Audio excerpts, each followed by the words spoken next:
Hey everybody, Joe Ross back here. Welcome to this week's YouTube video. And today I'm going to be discussing with you guys some of my favorite techniques for processing black and white images.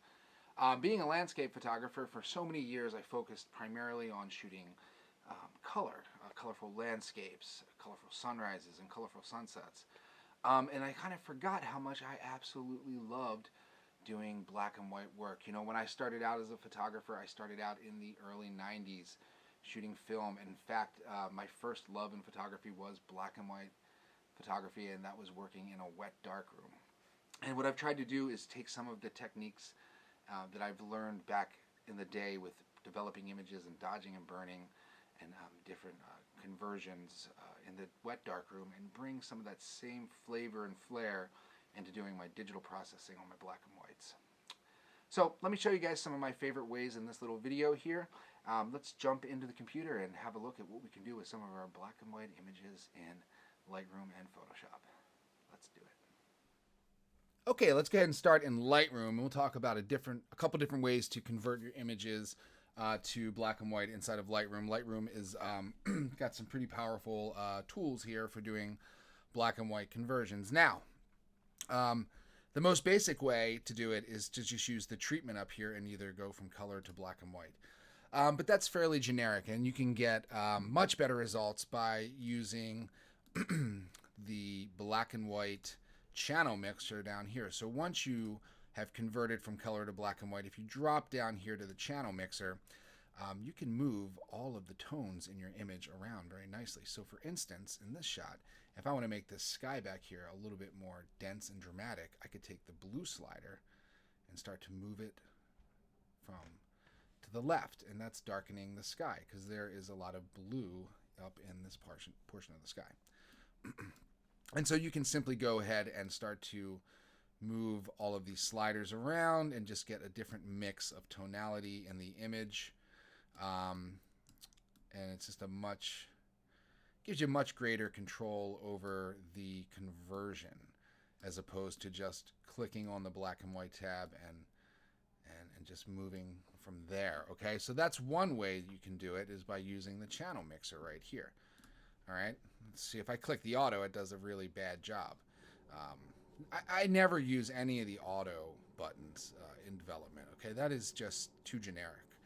You want to be able to do this for yourself. So go ahead and move these sliders around until you get sort of the result that you're looking for. So you can see by pulling the yellows up, because there's a lot of warm yellowish light on the mud tiles here in the playa, that's making them much more dramatic. And by pulling the blues back, it's darkening that sky, and it's creating much more contrast in the image, and it's simply giving a much better result. All right, gang, let's move on to our second technique in Lightroom for creating really nice black and whites. And so this is using the profiles. So if you're working with Adobe Lightroom CC Creative Cloud, you will have this option. Some of the older versions of Lightroom will not have this, but if you're up to date, you're going to be able to do this, and this is a really great way of doing a black and white conversion. So if I come up here into the basic tab and I come up to where the profile is and I click over here on these four squares, I get different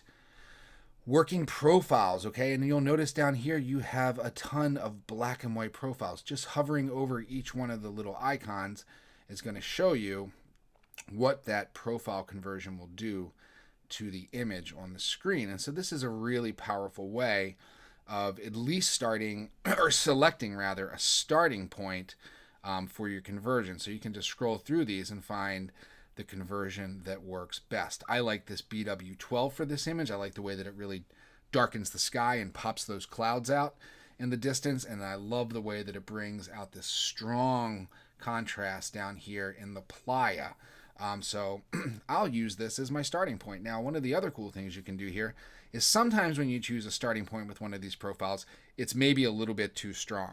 So up here at the top, you have this amount slider where you can simply dial in the amount of that profile and basically season to taste. All right, so I'm going to make this actually a little stronger to get a really graphic appearance to the mountains and the clouds in the background, sort of tying the image together. And then once you have that set, you can simply now go through the rest of your development process by doing highlight and shadow recovery, introducing things like texture and clarity and dehaze, working in your tone curve. For this image, I'd want to bring my highlights up a bit and pull my shadows back a little bit more, okay?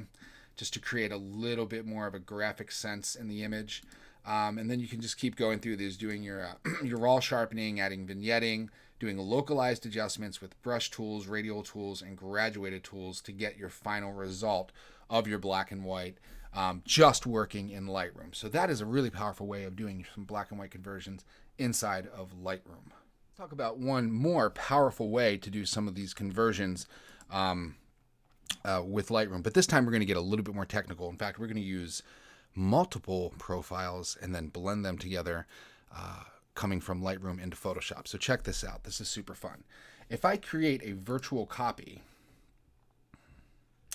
of this image, okay, I can apply two different types of these profiles to each image. So for instance, I can come into my profiles for this first shot and say, you know what, I want to use sort of a very strong, contrasty profile for my sky. So I'll look through and try to find something that I think works really well for the sky. Like this, for instance. I think the sky looks awesome with this BW12 profile. And I can just click close at this point. I can at this point also go and tend to make a few more adjustments in Lightroom, and I'll just be focusing on what's happening in the upper portion, the sky and the mountains in the background. Then I can come down and grab my second image and go back into profiles and look for one that I think does a better job of doing a conversion for the tiles in the foreground in the playa. And so I'll just look through some of these until I find the right one. And I kind of like this one right here for the playa, okay? So then I'll click close. Now I need to get both of these images together into one frame. So I'm going to choose both images, select both images, and then come up and right click on them and go edit in, and then open in Adobe Photoshop CC, or rather the better way to do this would be go open as layers in Photoshop. That way I can cut down on one of the steps I have inside of Photoshop for copying and pasting one image on top of the other, and both images will just come into Photoshop as a layer stack at this point. Okay, folks, so now that we have both images in Photoshop and they have come in as a layer stack, you can see that right up here in the corner. And what it did is it brought in the first conversion for the sky and it put that in the top of the layer stack, which is fine. But however, if I want these images reversed or switched, I can simply click on the layer and drag it up and down for a starting point. So what I want to do here is use the image for the playa conversion as my top layer, and I'm going to add a black mask to that. So I'm going to come down to where my add layer mask button is, and while I'm holding down Alt or Option, I'm going to click on that, and that's going to give me a black mask. So now that that black mask is linked to that converted image, I'm only seeing what's below it, which is the background layer, and that is the conversion for the sky. So now remember, in Photoshop, with a mask, black conceals and white reveals. So in order for me to reveal the lower portion of this image in this conversion, I need to paint white onto the mask. So with the mask selected, I'm going to tap B on my keypad to bring up my brush. I'm going to right click on that and then make sure that my hardness is set to 0. And then what I can do is I can change the frequency or how much of this paint I lay down on the layer by adjusting the opacity of the brush. Now I generally, for a blend like this, will do this between 80 and 100%.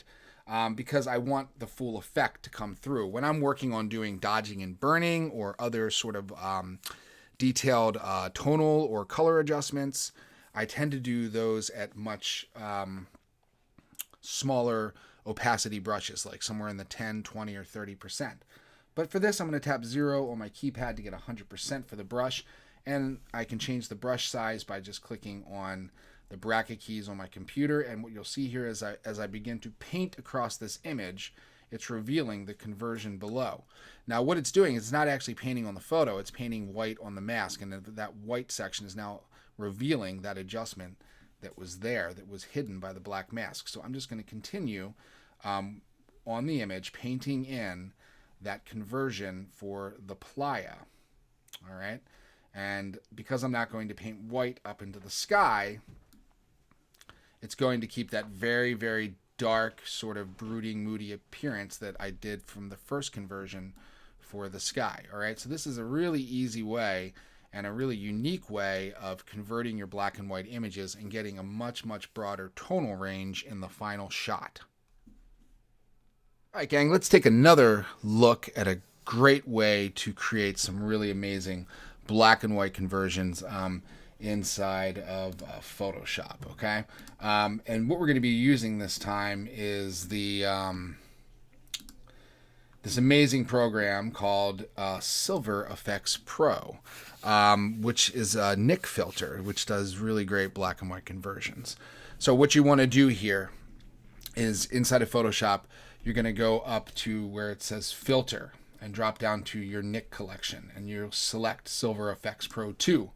This is going to take the image and move it out of Photoshop into the Silver Effects Pro 2 black and white converter. And this is a super fun piece of software to work with because it gives you a lot of different starting points for the conversion, which is something I really like about working with Silver Effects Pro. So I have these presets over here on the far left-hand side, and I can click on any of these looking for a good starting point for the conversion of the shot. So there are many to choose from, and you can simply scroll through and just look for the one that gives you the right mix of tonal values and contrast and really even structure for the image. So I'm starting to like this full contrast version right here. So that's a good starting point for this image. I think it really brings out a lot of the details in the bridge and then the clouds in the background with the Empire State Building rising out. This shot was made in Dumbo, Brooklyn, looking through the bridge into the distance towards Manhattan and over in to where that beautiful tower rises out of the smoke on this particular morning. So now that I have this sort of basic preset set up, I can come over here and refine it with my adjustments, okay?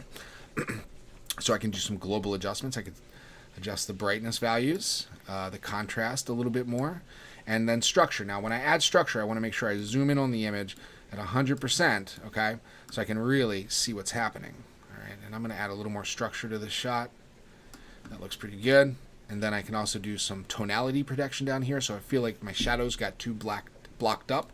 I can move the slider around to reveal more detail in the shadows, or if I feel like my highlights are a little too blown out, I can move this guy around to protect the tonality in my highlights or my brightest portions of the image. One of the other cool things about this is you can add a color filter like you would have done back in the day shooting black and white film. So by clicking through these different color filters, I get a different sort of tonal effect on the image, and I can choose the one that I think works best for the shot. For this one, I'm actually liking this green or yellow filter. I think I'm going to go with the yellow filter. I can also refine this by coming down to the strength slider and moving that to the left or to the right to vary the effect. I can also vary the hue of that a little bit as well, of that filter. So I have these as starting points, and then I can just refine things with these sliders down here, which is great. Another very cool thing that you can do in the Nik software is add control points. So if I wanted to make these clouds, for instance, in the background of this arch of the bridge a little darker, I can drop a control point, and then I can start to move some of these sliders around like brightness and contrast, okay? And just play around with some of that, and even structure if I want to bring out a little more detail in those clouds. I can drop as many of these control points as I want.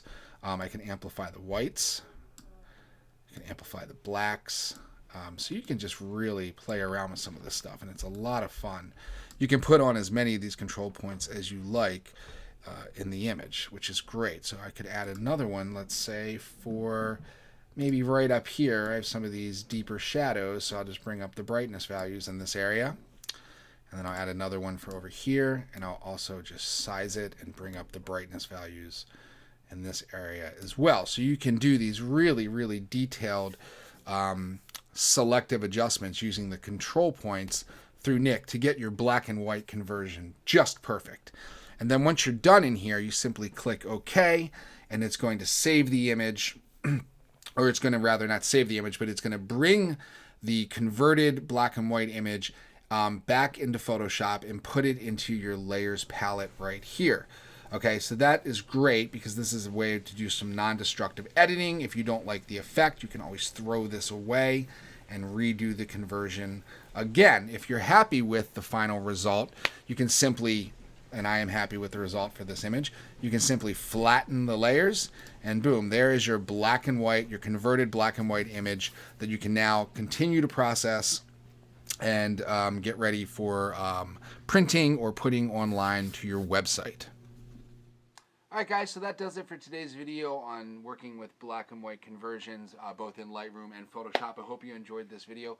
Make sure that you subscribe to the channel, share it with all your friends and family, and we'll be coming back with more videos for you guys soon. I'd love to hear your thoughts on your favorite black and white conversions, or if you think I even did a good job on this video, leave them in the comment section below. Stay tuned, best of light, and I'll see you next time.